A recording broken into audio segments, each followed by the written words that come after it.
the problem is that's what he said 2 years ago. It didn't happen, and P&O took advantage of the gap left wide open by this Prime Minister. P&O's behaviour comes off the back of a string of fire and rehire cases. Profitable companies threatening to fire workers unless they accept a pay cut. The Prime Minister keeps telling us just how opposed he is to fire and rehire. But as we saw on Monday, Mr. Speaker, as we saw on Monday, he doesn't have the backbone to ban it.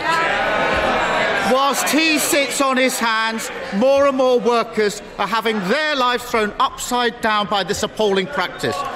What good to them is a Prime Minister who's all mouth and no trousers?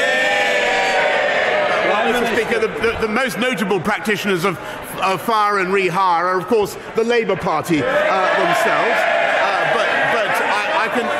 He may be interested. He may be interested to know we will be vindicating the rights of British workers, UK employees under UK law. But the law that the P&O, the company themselves, are allegedly relying on was introduced, I can tell him, as a result of EU directives.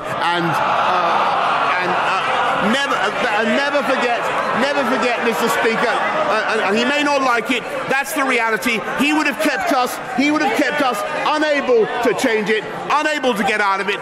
He would have made it impossible for us to protect UK employees in the way that we're going to do. But what we're doing, Mr. Speaker, above all, is ensuring that workers in this country have the best protection of all, which is a job, Mr. Speaker. And under this government, thanks to the steps that we have taken, thanks to the stewardship of the economy by my right honourable friend, which you'll be hearing about in a little bit more, Mr. Speaker, we have people in payroll employment, 600,000 more of them than before the pandemic began. Keir Starmer. He can complain all he likes, but on Monday he ordered all of his lot to abstain on a vote to ban fire and rehire. And they all did.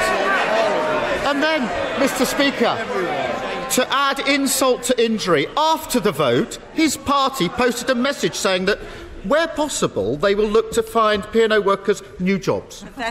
Pathetic. They don't want new jobs. They want their old jobs back. They don't want a Prime Minister hoisting the white flag. They want him to fight for their livelihoods. 82,000 seafarers in this country.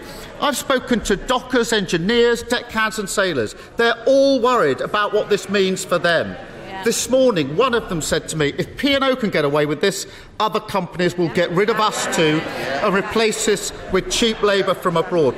Why does the Prime Minister think that they will take a crumb of comfort from his half-assed bluster and waffle today? Mr. Speaker, P&O plainly aren't going to get away with it any more than any other company that treats its employees in that scandalous way.